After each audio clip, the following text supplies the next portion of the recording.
Olá, você que nos acompanha aqui pelo Notícias Agrícolas, eu sou Letícia Guimarães e a gente começa agora mais um boletim.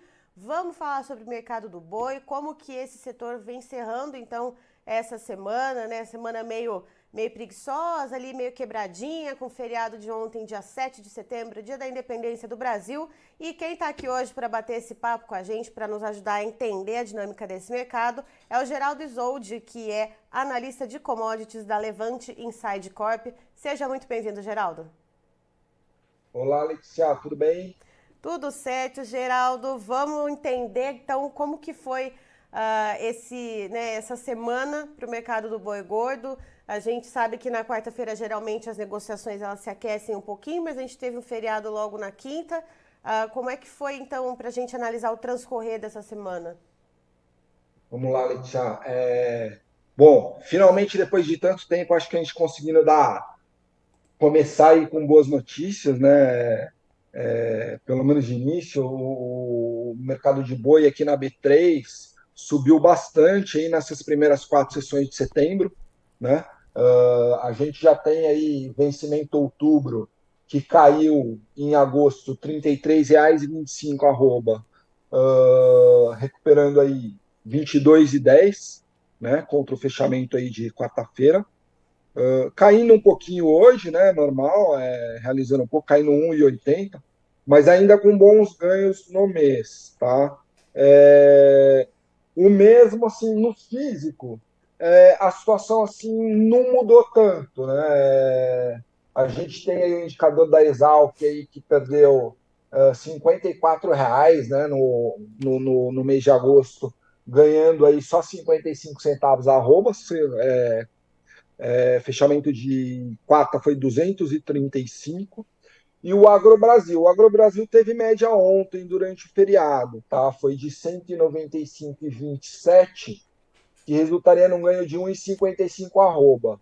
Perdeu R$ 50 em agosto, né? Então, assim, para falar a verdade, os indicadores do físico, assim, não mudaram tanto, né? Não teve tantas mudanças aí para o físico ainda. Geraldo, e o que que isso mostra, já que geralmente os contratos futuros eles vão espelhando um pouquinho no que está acontecendo no físico? O que que se diferenciou aí um lado para o outro? Letícia, a gente já tinha conversado depois do início daqueles problemas de crédito na China, né, no setor imobiliário, e as grandes quedas começaram justamente depois desse final de semana, né, foi meados de agosto. O mercado responde. O mercado não sabe quando estoura a notícia, o mercado não sabe se vai contaminar banco, se vai contaminar outros setores da economia, se o negócio é maior do que estão anunciando naquele momento, se é menor. Então, assim, o mercado ele tem uma resposta de emergência, que foi a queda, né? Essa queda aí que a gente vivenciou em agosto. E na ocasião a gente mesmo tinha falado, né? Olha, não é que a situação esteja boa lá, mas o mercado sempre vai precificar para pior, né? Então, com o decorrer dos dias, o mercado vai vendo que aquela coisa assim, não, tudo bem, é uma crise, ou é uma desaceleração, mas não vai pegar outros setores, não vai atingir grandes bancos, a China não vai acabar. Então, assim, o mercado ele vai gradualmente se recuperando, né? E eu acho que foi isso que aconteceu. Como o mercado tinha caído muito, né? Então, assim, qualquer sintoma de otimismo aí, ele responde muito rápido e muito intensamente. E daí, obviamente, também teve muito pecuarista, os pecuaristas que puderam acabar segurando um pouco a oferta, né? Porque de fato os preços estavam muito ruins. Então, acabou vendendo aí o pecuarista que precisava aí fazer um dinheiro aí para dado momento, vender o que precisava, mas eles seguraram um pouco. Tanto é que as escalas caíram um pouco também. Não muito, mas caíram. Isso daí também causou aí algum otimismo no mercado físico, mas não foi muito mais do que isso, né? do que um otimismo. E, Geraldo, se a gente for colocar, É, pensar numa mensuração dessas escalas, o quanto elas diminuíram em São Paulo, no estado de São Paulo e também uma média no Brasil, a gente consegue fazer essas contas aqui para a nossa audiência? ó, aqui para São Paulo, a gente teve aí uma. No final de agosto, a escala para São Paulo, que eu acho que vale a pena falar, que é o maior centro consumidor, né? Estava Uhum. 12,4 dias úteis, tá? Fechamos na quarta-feira, de acordo com a Brasil, a 11,58 dias úteis, dá quase 7% de queda, né? Se a gente pegar um mês atrás, a gente ainda tá alto, tá? Uhum. Você pegar aí no dia 4 de agosto, dia 6 deve ter sido um domingo, se a gente pegar no dia 4 de agosto, as escalas eram de 10 dias úteis, tá? A nível nacional, a gente tinha uma escala de 8,4 dias úteis no dia, um mês atrás, Uhum. né? E estamos com 8,5, aumentou um pouquinho também, mas diminuiu em relação ao final de agosto. Final de agosto, a gente está com uma escala nacional de 10,3. Então, é o que eu falei, a gente teve uma melhora aí, se considerar aí desde do final da semana passada, né? De quinta-feira passada, mas elas ainda estão muito longas. E, Geraldo, olhando assim para essa diminuição nas escalas, ainda que tenha sido algo um pouco incipiente, né? Ainda um pouco não nada muito substancial. E essas melhoras que a gente está vendo nos contratos futuros, mesmo que nessa sexta-feira, né, movimento um pouco mais lento, está caindo um pouquinho, isso sinaliza que é algo que pode ser sustentado ou não?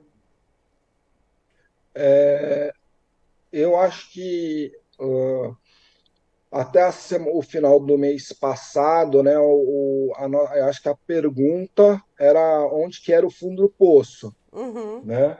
A gente falou muito isso, ouviu muita gente falar, né? E de fato, assim, na B3 aqui se tava se negociando um preço, um valor muito baixo, né? E baixo por quê? Porque ele já embutia aí um quadro pior aí da economia chinesa, né? Isso saiu do preço, o preço voltou a se recuperar, mas assim, a situação ela não mudou muito, né, Letícia? A gente ainda tem uma oferta grande, então quer dizer, o pecuarista segurou, né? Deve continuar segurando mais um pouco, porque o preço no físico ainda está baixo, né? Ainda está coisa de R$ 200. Então isso talvez cause aí um encurtamento, um encurtamento das escalas, né? Mas esse boi está lá, né? Ele vai ter que vir a mercado em alguma Em hora, algum momento, era né? isso que eu ia te perguntar, Em algum Geraldo. Pode momento. segurar um pouquinho agora para ter esses reajustes nesse momento, mas nada dura para sempre, né? Então alguma coisa tem que. Exato. Outra coisa também, Letícia, é o seguinte, a gente tem e daí falando num movimento mais de mercado mesmo, né? A gente tem um volume de pessoas físicas e pessoa jurídica não financeira, né?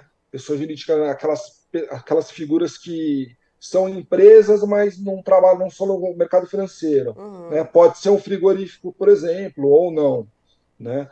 Mas a gente tinha uma grande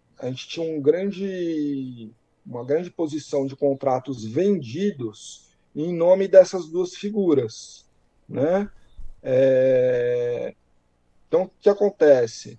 Até a semana passada, a B3 divulga esse relatório toda sexta-feira, né? Mas ontem, como foi feriado e tal, eles não divulgaram, não sei como é que vai ficar. Mas, enfim, a gente tinha essa posição de pessoas jurídicas não financeiras e pessoas físicas vendidas, né? Muito bem vendidas, inclusive em preços aí na faixa de, sei lá, 220 a R$ 230. Então, o que acontece? Se começar a haver uma reversão de posição por parte desses participantes, né? Então, se eles venderam ali a 220, 230, o mercado caiu até 200, e eles estão recomprando isso para colocar o lucro no bolso, né? Então Uhum. isso faz um movimento comprador em bolsa que pode até colaborar com mais alguma alta nos futuros da B3, né? Uh, mas se os fundamentos do físico não melhorarem, esse mercado da B3 volta a cair, entendeu? Uhum. Porque no final das contas os preços vão sempre se encontrar no vencimento. Então pode ter mais alguma alta sim por parte dos futuros, né? Uhum. Mas eu acho que sim, seriam boas oportunidades aí de fazer aí pelo menos uma pequena parte de hedge, né? E aí no futuro, né, você comentou, se os fundamentos do futuro não tiverem nenhuma mudança, a B3 ela pode voltar a cair. Então, Se aqui no os físico, fundamentos do físico, né, isso, não exatamente, tiverem nenhuma perdão. mudança, o futuro ele volta a cair. Exatamente. E quais seriam esses fundamentos que precisariam mudar, ô Geraldo, no físico, então, para que se pudesse sustentar esses reajustes que a gente viu na B3? Letícia, os mesmos que a gente tem falado, né? Quer dizer, uma melhora na oferta, coisa que a gente já descarta, né? Porque uma redução da oferta, né? Que é uma coisa que a gente já descarta, porque a oferta está aí, ela não vai deixar de existir, né? Assim, no caso, eu acho que a melhor saída seria aí uma melhora nos preços, não só de volume, tá? Mas principalmente nos preços de exportação, que pode haver aí. A gente já tinha conversado sobre isso. Meio do semestre geralmente dá uma melhorada, né? Mas a gente já está chegando lá quase.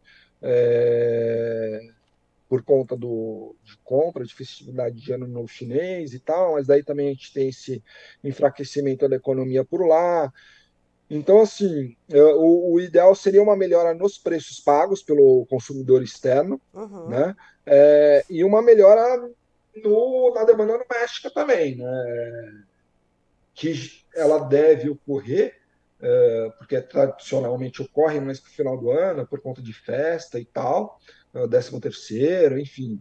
Mas ela ainda sofre muita concorrência de carne de frango, por exemplo, né?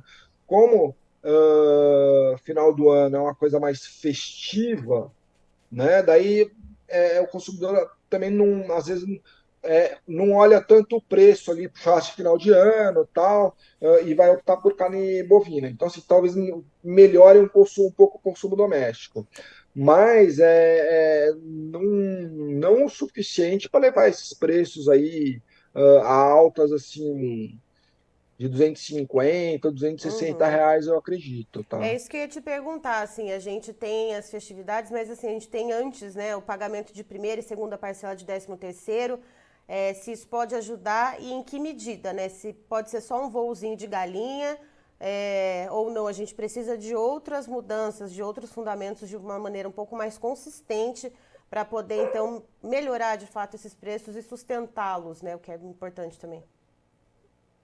Ajudar sempre ajuda, né?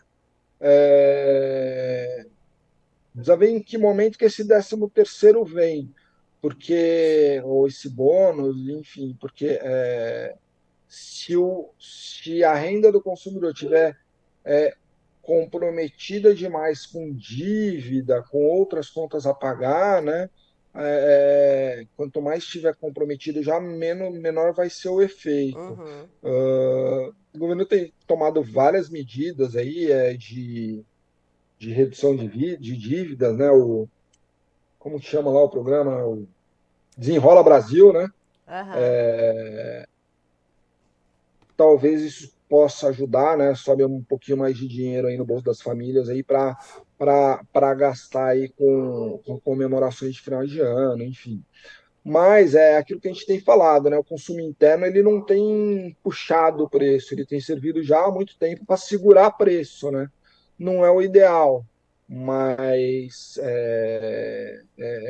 o quadro atual é esse. Ele ele ajuda ali na alta, tal, mas a gente está dependendo muita coisa de exportação, né? Certo. Geraldo, muito obrigada pela sua participação aqui com a gente, ainda mais essa sexta-feira, um pouco ainda meio preguiçosa, né? Vindo de um feriado, muita gente emendou, muita gente está em casa nos assistindo. Agradeço a sua participação, poder tirar um pouquinho você da folga aí para poder trazer os dados para nós aqui do Notícias Agrícolas. E, claro, você é sempre muito bem-vindo. Obrigado, Letícia. Um bom final de semana. Tá aí, então estivemos com o Geraldo Isolde, que é analista de commodities da Levante Inside Corp, nos trazendo as informações do mercado do boi gordo nessa sexta-feira. Depois de uma semana aí meio quebradinha, né? A gente teve o feriado do dia 7 de setembro ontem, na quinta-feira, mas chegamos até essa sexta-feira com boas notícias trazidas pelo Geraldo.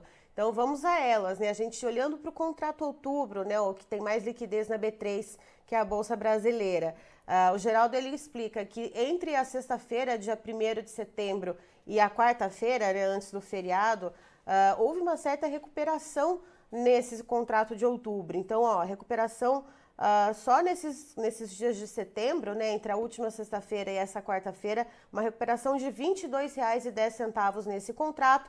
E isso é uma coisa bastante positiva e bem, digamos, substancial quando a gente olha para tudo o que foi perdido nesse contrato outubro, no mês de agosto, que se perdeu R$ 33,25. Então, é uma certa recuperação. A gente vê também outros contratos tendo um movimento semelhante. E, segundo o Geraldo, o que ele explica?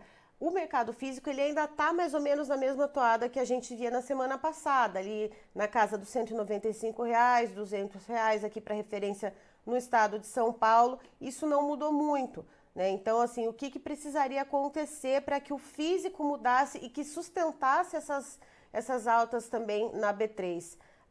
Que houvesse, então, tanto uma melhora de consumo aqui no mercado doméstico, mas, sobretudo, um pagamento maior pela proteína bovina no mercado externo, nas exportações. Então, a gente pode ter até bons volumes sendo exportados, mas a gente vê uma redução no preço pago pela carne bovina no exterior, e isso também vem de encontro com as questões das crises com as incorporadoras imobiliárias na China, que isso causou um certo temor de uma maneira geral no mercado financeiro, com medo de que essa crise no setor imobiliário contaminasse bancos e outros setores da economia chinesa. Isso, de certa forma, deu uma acalmada, então também contribuiu para essa melhora no cenário como um todo, né? E ajudando também a melhorar esse cenário, principalmente na B3, em relação ao mercado do boi.